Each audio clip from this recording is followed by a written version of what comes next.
नमस्कार बच्चों, आज हम कक्षा 12 के अध्याय प्रथम में टॉपिक वैभवशाली भारत की उपलब्धियां करने वाले हैं। इन उपलब्धियों में बहुत सारी उपलब्धियां आगे हमारे सिलेबस में हैं, लेकिन उसमें कुछ खास आज हम पढ़ने वाले हैं। तो वैभवशाली भारत की उपलब्धियां, आप लोग कॉपी पेन लेकर के मुख्य बातों को नोट कीजिए। जिन बातों को मैंने अंडरलाइन किया हुआ है वो उस पर पूरा ध्यान दीजिए, उनको अच्छी बातों में इकट्ठा करके आप बार बार अध्ययन कीजिए, उन्हीं से छोटे प्रश्न उठेंगे। तो शुरू करते हैं। आप जानते हैं कि भारतीय सभ्यता और संस्कृति, धर्म, समाज, कला, साहित्य और विज्ञान, शुरू से ही भारत अग्रणी रहा है। इसमें भारत को विश्व गुरु का दर्जा भी है, विश्व गुरु का दर्जा है भारत को, क्योंकि भारत प्राचीन काल से आर्थिक संपन्न रहा है। इसी कारण से भारत को सोने की चिड़िया भी प्राचीन भारत में कहा जाता था। और नैतिक और मानवीय आचरण में भी हमेशा इस भारत अन्य देशों का अग्रणी रहा, विश्व का अग्रणी रहा। इसीलिए तो भारत को विश्व गुरु का दर्जा दिया गया। ऋग्वेद, सामवेद, यजुर्वेद और अथर्ववेद, 4 वेदों में जो अंतिम वेद है अथर्ववेद, उसके अंदर पृथ्वी सूक्त है। और उस सूक्त में लिखा गया है कि भारत भूमि को माता और संपूर्ण विश्व को एक परिवार के रूप में, वसुधैव कुटुंबकम के रूप में स्वीकारा गया। तो भारत भूमि को माता कहा गया है अथर्ववेद के पृथ्वी सूक्त में। ये बात बहुत काम की है। वसुधैव कुटुंबकम कहा गया, पूरे विश्व को एक परिवार के रूप में माना गया। वसुधैव कुटुंबकम का मतलब पूरा विश्व एक परिवार है। और संपूर्ण मानव के कल्याण के लिए हम भारतीय ये कामना करते हैं कि सर्वे भवन्तु सुखिना सर्वे सन्तु निराम्य, यानी सभी सुखी हों, सभी निरोगी हों, ऐसा हमारा आदर्श वाक्य है। तो इतनी ऊंची संस्कृति हमारी रही है। अब हम भारत की उपलब्धियों को हम बिंदुवार रचना, यहाँ विवरण दिया गया है, उसके बारे में पढ़ेंगे। तो सबसे पहले भारतीय संस्कृति का संचार है। प्राचीन काल में हम भारतीय संस्कृति का संचार हमने युद्ध के द्वारा या फिर किसी पर आक्रमण करके नहीं किया है। हमने अपने व्यवहार से, अपने व्यवहार से, प्रेम से भारतीय संस्कृति को विश्व स्तर तक पहुंचाया है। तो यही बात यहाँ लिखी गई है। और चीन की दीवार पर जो उत्तरी दरवाज़ा चीन की दीवार का, उसमें संस्कृत में आज भी उल्लेख है कि यक्षों द्वारा परमेश्वर हमारी रक्षा करे, यक्षों के द्वारा परमेश्वर हमारी रक्षा करे, ऐसा चीन की दीवार पे लिखा गया है संस्कृत भाषा में। तो आप जानते हैं कि हमारी संस्कृति को कितना महत्ता दी गई है। इसी तरह से यहाँ कुछ खास बात है कि सर वाल्टर रेले ने लिखा था कि प्रथम मानव प्राणी का निर्माण भारत खंड में हुआ। तो पहली बार मानव का निर्माण भारत खंड में हुआ, ऐसा सर वाल्टर रेले कहता है।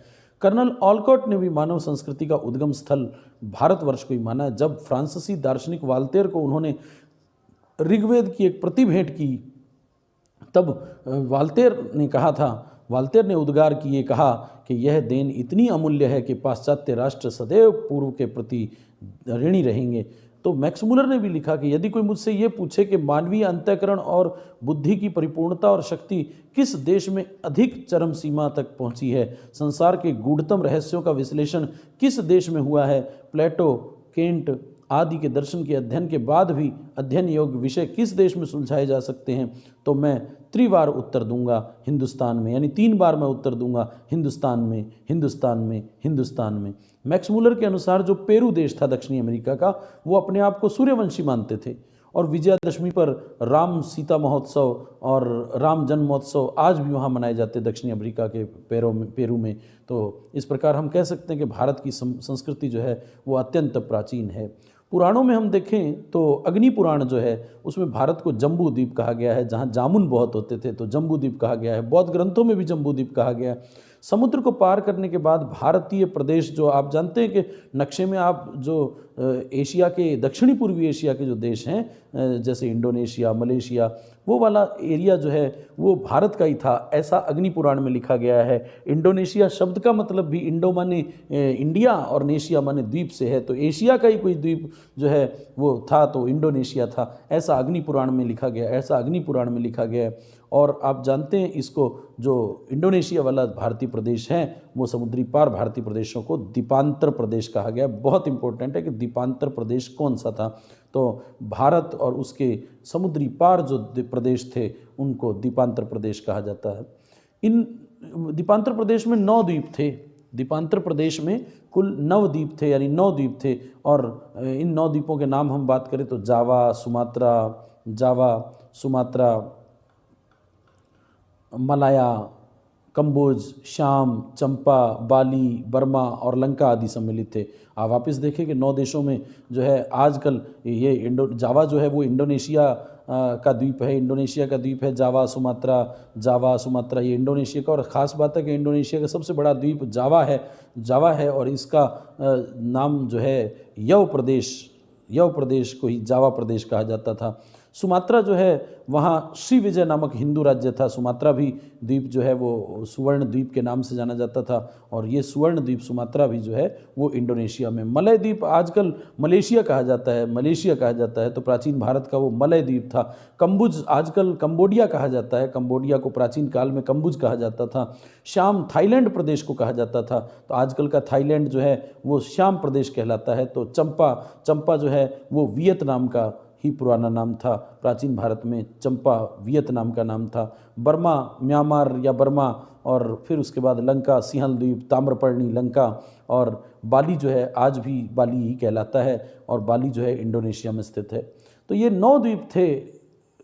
यूरोपीय विद्वान कहते हैं भारतीय द्वीप समूह कहते हैं इंडोनेशिया को, भारतीय द्वीप समूह कहते हैं। अरब का एक भूगोलवेता अल मसूदी था अरब का भूगोलवेता, और उसने कहा कि प्राचीन काल में भारत भूमि और समुद्र दोनों ओर फैला हुआ था। भारत भूमि और समुद्र दोनों ओर फैला हुआ था, यानी भारत वाले क्षेत्र में था, लेकिन समुद्र पार भी भारत था।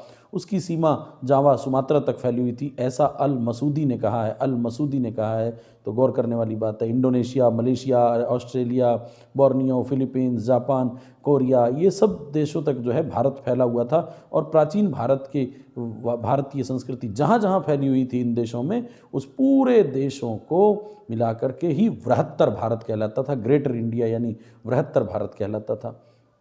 आगे बढ़ते हैं हम। इस प्रकार सुसंस्कृत जन आर्य भारत के विश्व में विभिन्न देशों के जल और थल मार्ग से पहुंच गए थे।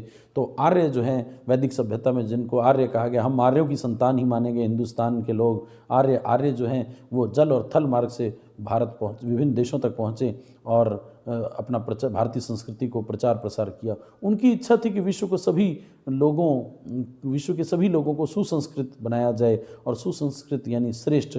तो आर्य शब्द का मतलब श्रेष्ठ होता है। और ऋषि मुनियों के महान उद्घोष भी आप यहाँ पढ़ने को मिल रहे हैं, तो कोई विशेष नहीं। कौंडिन्य नाम का एक वीर था जिसने फुनान, कंबोडिया को फुनान भी कहते थे, तो कौंडिन्य नामक ब्राह्मण ने वहाँ कंबोडिया में जाकर के भारतीय संस्कृति को आगे पहुँचाया था। कंबुज या कंबोडिया पहुँचा था वो। चंपा अनाम वियतनाम को ही कहते हैं आजकल, वियतनाम, तो वही चंपा और अनाम जो है वहाँ बलाढ्य हिंदू राज्य उदित हुआ, तो वहाँ हिंदू राज्य था। कंबोडिया में हिंदू राज्य था। सुमात्रा में अच्छी मात्रा में श्री विजय नामक हिंदू राज्य था, तो सुमात्रा में श्री विजय नामक एक हिंदू राज्य था। अश्ववर्मन नामक एक साहसी वीर बोर्नियो पहुंचा था, बोर्नियो द्वीप भी जो इंडोनेशिया में है। तो इस तरह से भारतीय संस्कृति जो है दक्षिणी पूर्वी एशिया तक पहुंची। Indonesia, Cambodia, Indo China, Borneo से संस्कृत भाषा के सैकड़ों लेख मिले हैं, तो इससे पता लगता है कि भारतीय संस्कृति जो है वहाँ तक भी पहुँची थी। तो बृहत्तर भारत कहते हैं इसको। बोरोबदूर का स्तूप है, बोरोबदूर का स्तूप जावा में है, बोरोबदूर का स्तूप जो है वो जावा में है। तो जावा में बोरोबदूर का स्तूप जो है वो, और अंकोर वाट मंदिर जो है आप यहाँ पढ़ रहे हैं, अंकोर वाट मंदिर, ये विष्णु का मंदिर है, अंकोर वाट मंदिर। ये सब जो है यहाँ आपको बताता है कि इंडोनेशिया के जावा में और कंबोडिया में अंकोर वाट मंदिर जो है वहाँ भी भारतीय संस्कृति पहुँची थी। अब अगला टॉपिक है प्राचीन भारत में नाविक शक्ति। नाव की बात करें तो सिंधु सभ्यता जो है 6000 साल पुराने जलयानों का वर्णन, वहाँ जहाज़ों का वर्णन मिलता है सिंधु सभ्यता में। तो प्राचीन जानकारी तो सिंधु सभ्यता से ही मिलती है जहाज़ों की। संस्कृत में नव शब्द जलयान के लिए प्रयोग होता था। उस समय की विद्या को नवगति कहते थे, जो नौकायन से संबंधित विद्या होती थी उसे नवगति कहते थे। उर्दू में इसको नाव कहा जाने लगा, नाव पर्यायवाची हो गया, और आजकल अंग्रेजी में इसको नेविगेशन कहते हैं, नवगति कहते हैं।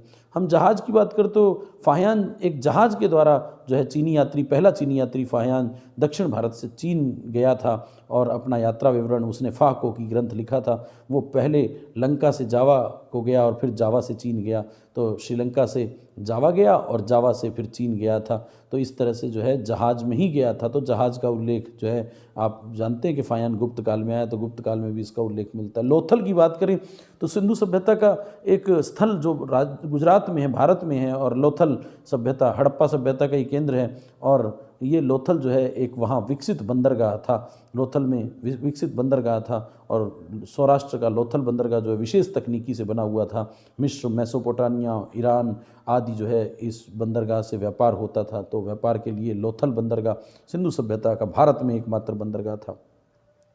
हमारे भारत के पश्चिमी तट जो हैं यानी गुजरात वाली साइड, तो उधर सोपारा और भ्रगकच्छ, आजकल भ्रगकच्छ को भड़ोच कहते हैं, तो सोपारा और भ्रगकच्छ बंदरगाह भी थे। तो इसका मतलब ये पता लगता है कि प्राचीन काल में जो है नौकायन यानी जहाज वगैरह जो है हुआ करता था।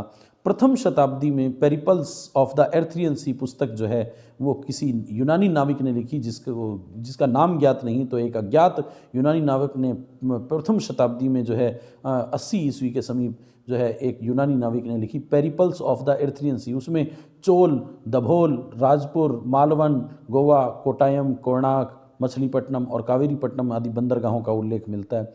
अरब सागर का तो प्राचीन नाम रत्नाकर मिलता है और बंगाल की खाड़ी का नाम महोदधी मिलता है। जातक में जातक कथाएं जो है महात्मा बुद्ध के पूर्व जन्म की कथाएं हैं जातक कथाएं, और जातक कथाएं जो हैं वो 10 यात्रियों को ले जाने वाले जलपौध का उल्लेख मिलता है। यानी बौद्ध ग्रंथों में भी जो है जातक कथाएं, बौद्ध ग्रंथों के सुत्त पिटक से ली हुई जातक कथाएं, तो बौद्ध ग्रंथों में भी जो है जलपौधों का यानी जहाज़ों का उल्लेख मिलता है। आगे हम बात करें तो पूर्व मध्यकाल में धार में एक राजा था, राजा भोज मालवा के परमार वंश का राजा, जिनकी राजधानी धार थी, उज्जैन थी। तो वो धार जो है वहाँ का राजा था, राजा भोज। उसने एक पुस्तक लिखी युक्ति कल्पतरु, तो बहुत इंपॉर्टेंट पुस्तक है ये युक्ति कल्पतरु। तो युक्ति कल्पतरु आपको पता होना चाहिए कि नौका निर्माण से संबंधित नौकाओं के प्रकार का विवरण जो है विस्तृत उल्लेख है। तो भारत में प्राचीन पूर्व मध्यकालीन भारत में नौकाओं से संबंधित नौका निर्माण और नौका का विस्तृत उल्लेख राजा भोज द्वारा लिखी गई युक्ति कल्पतरु ग्रंथ में इसका नौकायन का उल्लेख मिलता है। दिशा ज्ञान के लिए भारतीय नाविकों को लौह मत्स्य यंत्र का प्रयोग करने का उल्लेख जो है अरब यात्री करते हैं। मैगस्थनीज 9 दल के नौका संगठन का भी उल्लेख मिलता है। प्राचीन भारत में जो है नवाध्यक्ष या नौकाध्यक्ष भी कहा जाता था। नौका विभाग के जो अधिकारी होते थे उनको, प्रत्येक जो नौका होती थी उसके प्रमुख को, जो नौका का प्रमुख होता था उसको कर्णधार या महासारथ भी कहा करते थे। जो पतवार संभालने वाला काम करता था, जो पतवार से आगे नाव को चलाया करता था, उसको नियामक कहते थे यानी कंट्रोलर कहते थे, जो नाव को कंट्रोल करता था पतवार से। और जलपोत के प्रबंधन के लिए स्वतंत्र अधिकारी रखे होते थे जिन्हें दत्र रश्मि ग्राहक कहते थे। दत्र रश्मि ग्राहक बहुत इंपॉर्टेंट है कि दत्र रश्मि ग्राहक जो है वो जलपोत का प्रबंधन करने के लिए जो स्वतंत्र अधिकारी रखे जाते थे उन्हें कहते थे। जबकि महासारथ जो इसका प्रमुख होता था, नौकायन का जलपोत का अधिकारी, प्रत्येक नौका का जो अधिकारी होता था, हर नौका का जो प्रमुख होता था, ड्राइवर होता था यूँ कह दीजिए, तो वो जो पूरी नौका को संभालने का काम करता था, ड्राइवर नहीं आप कंडक्टर कहिए, तो उसका कंडक्टर कर्णधार था, महासारथ था। लेकिन पतवार यानी ड्राइवर जो था, कंट्रोल करता था, जो पतवार से आगे खेता था नौका को, उसे नियामक या कंट्रोलर कहते थे। तो जलपोतों का जो प्रबंधन करता था, मैनेजमेंट संभालता था, उसके अधिकारी, स्वतंत्र अधिकारी दत्र रश्मि ग्राहक कहलाते थे।